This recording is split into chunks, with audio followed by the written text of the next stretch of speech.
Hi, welcome to Perspectives with Katie Kempner, which is a series of inspiring conversations with incredible working women balancing busy lives. Today, my guest is Ronda Carnegie, Head of Global Partnerships at TED. Welcome. Thank you, Katie. So there's so much that I want to talk about with you, but I think TED to some people is kind of mysterious. They don't know exactly what it is. Sure. So TED is a nonprofits foundation.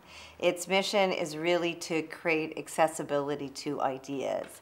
So most people know TED for TED Talks. These are talks that are 18 minutes or less that go through a number of different subjects. What do you do with TED? My role at TED, and a classic role, would be like a chief marketing officer, chief revenue officer.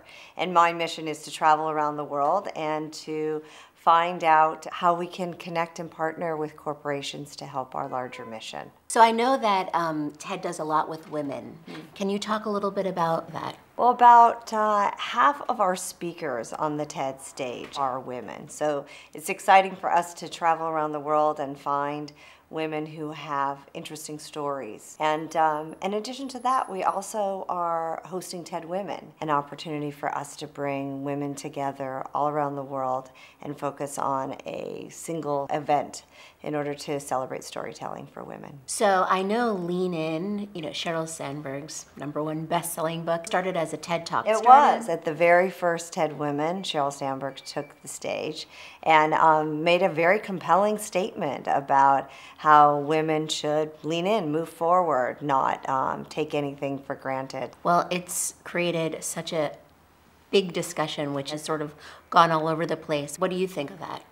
You know what, I feel like women have a very individual relationship to the subject. And so whenever another woman decides to lead the subject, there's always a question of the perspective to which she is having that conversation. I think the conversation with Sheryl is, how accessible is that? Can I do that? What if I'm not running a company or I don't have a staff of people? How realistic is it? But I think that Sheryl's point is a good one, and that's that you should go after what you want and you should find the path in order to do that. I think there are so many women for so long thinking, like, how am I going to do this? I'm supposed to be doing all these things. And I want to highlight women like you that have these big careers and have figured out ways to do it. So I'd like to talk a little bit about your personal life, how you've been able to travel so much and raise your kids. Yeah, so today my children are 22 and 19. One of the things my children tell me now is that they see that I love what I do.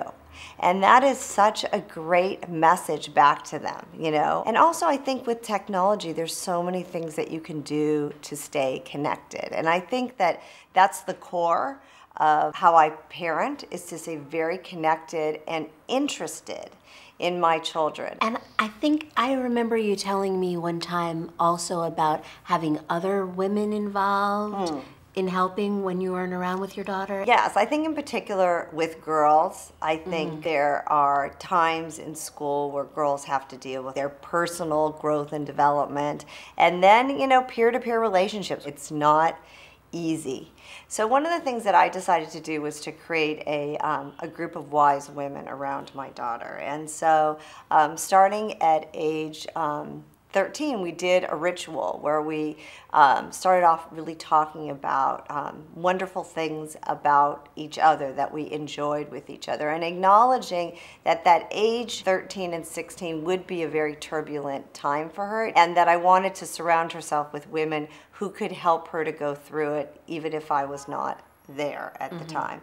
So for every birthday, I've given my daughter a different wise woman. And now it's so wonderful. On her 16th birthday, instead of giving her a large party, I gave her a luncheon of wise women. That's so incredible. So now are these friends of yours, or how do you find these wise women? Different people along the way. So when my daughter was 13 and she had a wise woman who was 15 or 16, it was a friend's daughter that I felt had really navigated through some challenging things through emails and texting and how to handle friends, and I connected them up. There was a group that a friend of mine and I started called Teen Passage, which was about this ritual with young women. Well, it's mentorship really in different ways, right? But I want to talk a little bit about mentorship because I think A lot of times women, especially if they're starting out, they're looking for a mentor, for somebody that they could emulate or get advice from, and it's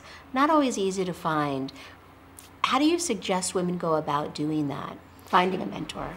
I think that there's two different kinds of mentorship. There's the kind of mentorship which is, where is my career going and where can you help me? But there's also the kind of mentorship that allow them to figure out how to navigate through that time period. And I also think, just to add to that, a mentor doesn't necessarily have to be someone that you want to emulate, because I mean, my mentor was Chuck Porter, and he certainly wasn't, a woman raising small children at the time, but he's helped me throughout my entire career. So I think, if you see someone that you admire that you think is smart or has done it well, then that might be somebody good. So I guess my last question is, if you had one piece of advice for someone starting out in their career, what would it be?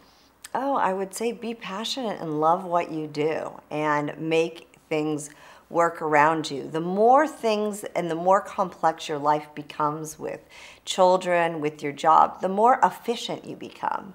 You're not really giving anything up. You're just sort of deciding how much time you want to allocate to each thing. And if you can find that formula and make it work for you, then you can really achieve a lot of things, both personally and professionally. Thank you. That's great advice. Thank you for having me. And thank you for joining us. Please check back soon for another episode of Perspectives with Katie Kempner.